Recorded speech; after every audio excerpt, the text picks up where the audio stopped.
I provide expert assistance in information technology, accounting, finance, computer science, and academic writing assignments. Whether you need help understanding a topic or completing an assignment, I'm here to support you with quality and timely work.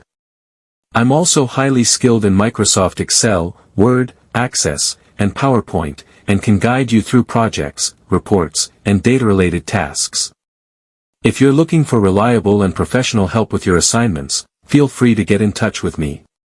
My WhatsApp number and email are available in the video description. Contact me anytime if you're free and need help with your assignment. 48.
Thank you so much for watching this video till the end.